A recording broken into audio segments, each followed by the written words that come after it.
আসসালামু আলাইকুম। শিক্ষার কোনো বিকল্প নাই।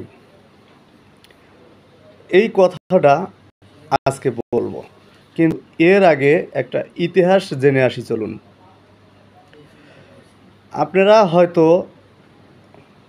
বাংলাদেশের মানুষ বেশিরভাগই মুসলিম এবং অনেক মুসলিমদের যুদ্ধের ইতিহাস হযরত মুহাম্মদ সাল্লাল্লাহু আলাইহি সাল্লাম জীবিত থাকাকালীন অনেক ইতিহাস জানেন।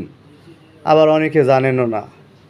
কিন্তু একটা বিষয় যারা জানেন এবং জানেন না আজকে নতুন করে জেনে নিন অথবা নতুন করে সেটা নিয়ে একটু চিন্তাভাবনা করেন।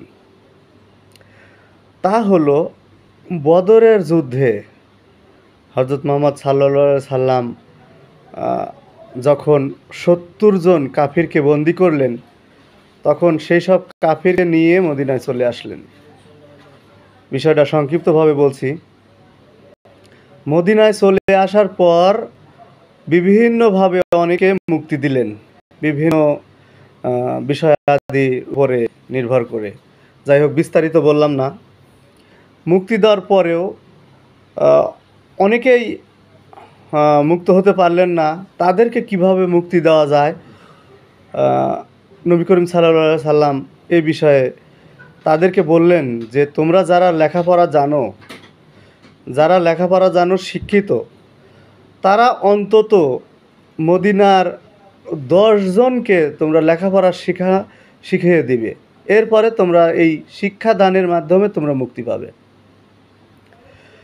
তাহলে এই কথাটা বলার কারণ আপনারা যদি উপলব্ধি করতে পারেন যে শিক্ষা যে কত বড় গুরুত্বপূর্ণ জিনিস, তখন নবী করিম সাল্লাল্লাহু আলাইহি সাল্লাম কাফেরকে দিয়ে কি শিক্ষা দিয়েছিলেন? ইসলামী শিক্ষা নাকি সাধারণ শিক্ষা, জেনারেল নলেজ? তাহলে শিক্ষাটা আসলে শুধু ইসলামিক কেন্দ্রিক না, শিক্ষাটাকে আপনাকে সার্বজনীন হতে হবে।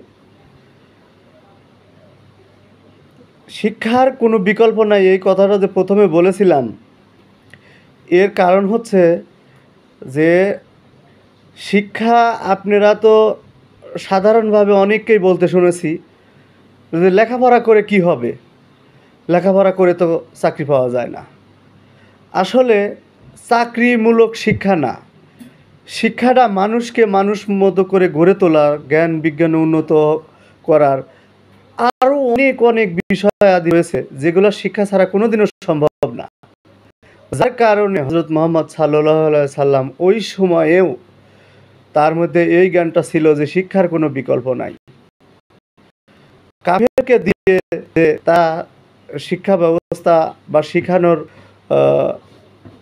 ১০ জনকে শিক্ষা দেওয়ার পরে তাদেরকে মুক্ত করে দেওয়া হবে, এই কথাটা যে তিনি বললেন, কাফেরকে দিয়ে তো আর ইসলাম শিক্ষা দেওয়া সম্ভব ছিল না।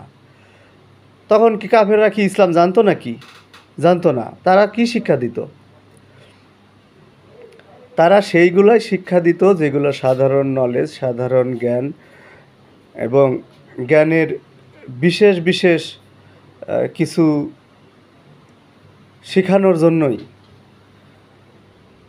তাইলে আপনারা বাংলাদেশের মানুষ মুসলিম, অবশ্যই ইসলামী শিক্ষা গ্রহণ করতেই হবে। তার পাশাপাশি আপনাদের সমাজের একটা রেশিও থাকে। একটা সমাজে একজন ডাক্তার দরকার আছে, একজন নার্স দরকার আছে, একজন ইঞ্জিনিয়ার আছে, ডিপ্লোম্যাটিক ইঞ্জিনিয়ার দরকার আছে। এরকম বিভিন্ন ক্ষেত্রে একটা সমাজে বসবাস করার জন্য যা যা প্রয়োজন সকল শিক্ষা লোক দরকার আছে।